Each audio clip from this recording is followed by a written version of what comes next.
కృపావాక్యం వింటున్న మీ అందరికీ ప్రభు పేరట వందనాలు. పరిశుద్ధ బైబిల్లో నుండి ఒక లేఖనాన్ని మనము చదువుకుందాము.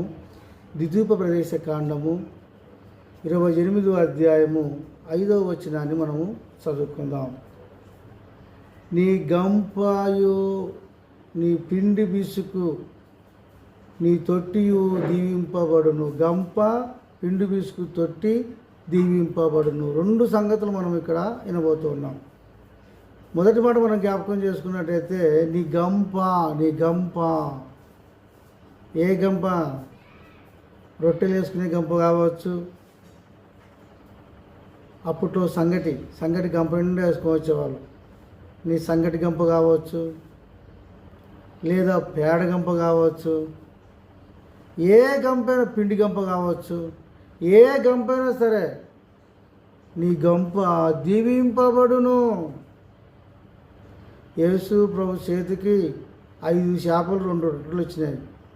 ఆయన ఎప్పుడైతే వాటిని ఆశీర్వదించాడో, దీవించాడో, పంచమని తన శిష్యులకు చెప్పాడో, అప్పుడు దాదాపుగా 5,000 మంది తిని ఇంకా 12 గంపలు రొట్టెలను ఎత్తారు. వాళ్ళు ఎత్తిన వారికి మంచిగా గంప రొట్టెలు ఇచ్చాడు.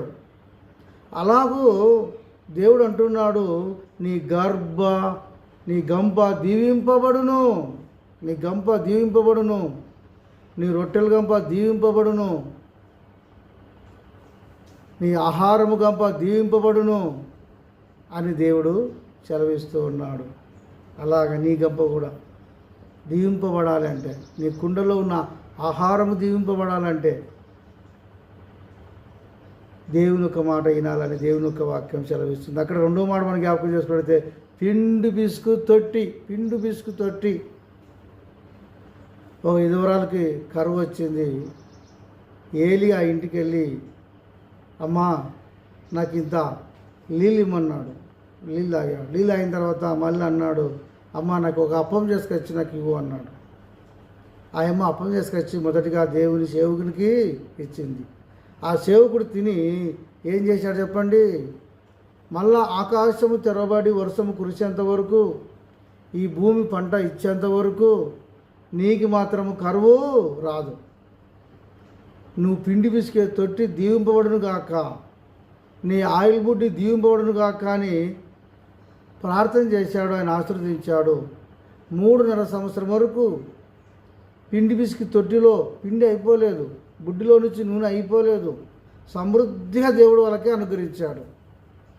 కాబట్టి దేవుని చేతిలో ఆయన మొదటి ఆహారాన్ని పెట్టింది. గొప్పగా ఇంటిని, ఆహారాన్ని, పిండి బిస్కి తొట్టిని దేవుడు దీవించాడు.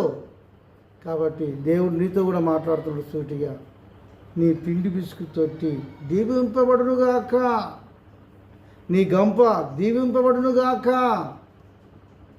నువ్వు ఆశీర్వాదకరంగా ఉందువుగాక, నువ్వు దీవెనకరంగా ఉందువుగాక, నీ కుటుంబంలో ఆహారము సమృద్ధిగా ఉండునుగాక, నీకు సమృద్ధిగా మేలు కలుగునుగాక.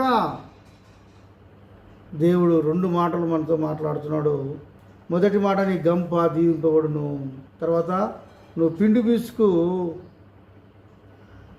పిసుకు నీ తొట్టి దీవింపబడును గాక. ఈ 2 మాటలు దేవుడు దీవించును గాక. ఆమేన్.